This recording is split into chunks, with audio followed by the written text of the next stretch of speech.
Well, I guess the good news is that it was pretty much a virtually violence-free weekend in the UK. A bit of trouble in Northern Ireland, but that was about it. But the Home Secretary, Yvette Cooper, has said that the disorder that we saw last week shows that people feel crime has no consequences and that Britain, therefore, has lost respect for its police. So, is she right? Have we lost our regard for the law in this country?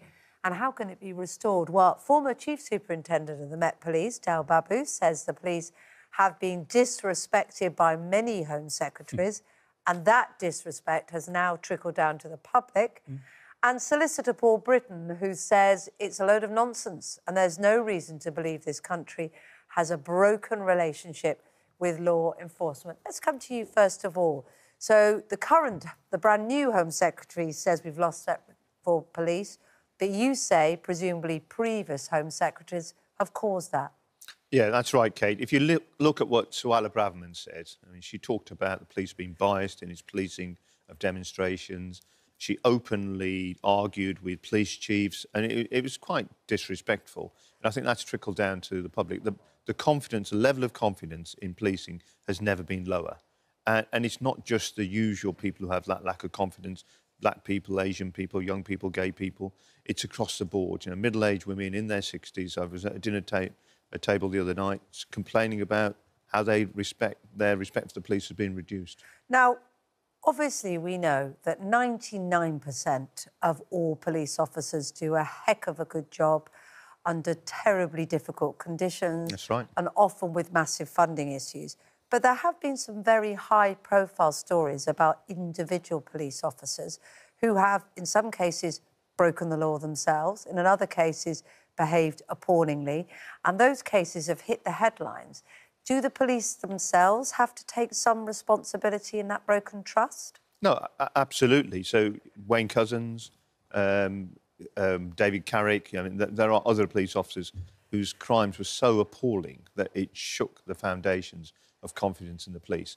But these are individuals. I think the vast majority of police officers have done a very good job. And we've seen over the last week the phenomenal work that police officers have done fighting the far-right riots that have gone on up and down. That was my point before the break. I'm slightly surprised by the Home Secretary's statement this morning because, actually, I would have thought that people's estimation of the police has gone up over the last week because of the way they behaved, the self-control that they exhibited, and the success they've had in making so many arrests and Richard, pushing things through. Richard, you'd be right. That's exactly how the public opinion is at the moment. If we look at the data and the YouGov polls, confidence in the police is at an all-time high. Sadly, because of last week? Well, just in general. I mean, there has been no polling data since last week, but the fact that the police are acting quickly and these criminals are being brought to justice quickly, it's necessary because it sends a clear message to the rest of the country. And this has happened everywhere. This has been from the north to the south, from the east to the west. We all know someone that's been in close proximity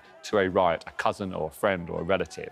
And it's important that these people are brought before the courts, that they are sentenced appropriately, and that the rest of the country knows that this behaviour is not acceptable. Suella Braverman's comments actually weren't so damaging.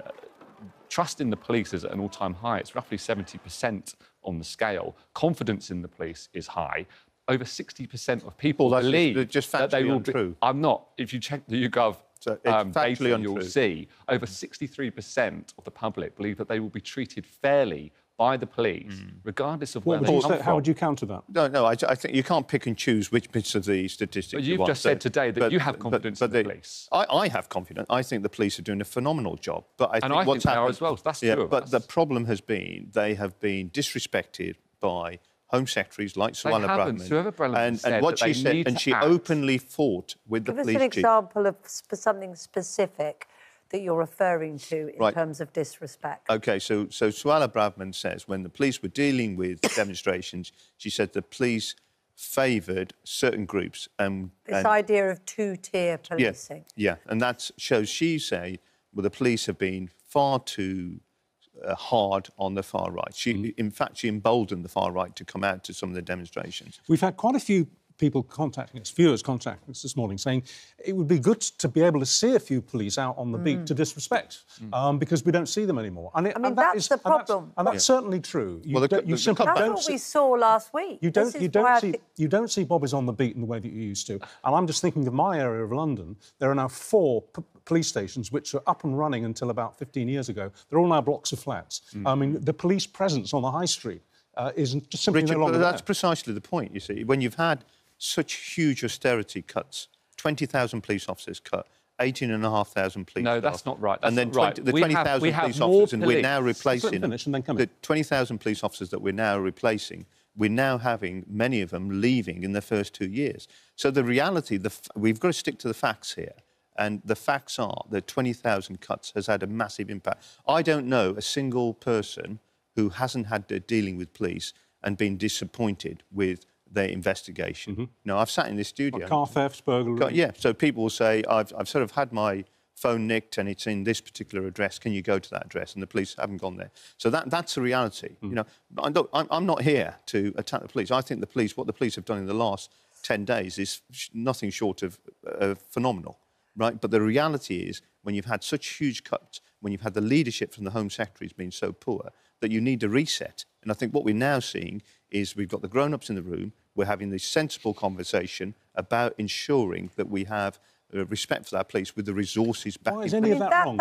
Well, grown up in the room is really unhelpful. No, just 1 second, because we're getting away from what the Home Secretary is actually saying here, which we have to be clear. What she's saying is that what happened last week, the vast volume of numbers of police on the streets and the quick sentencing is the way it should be. What she's referring to is how it's been before.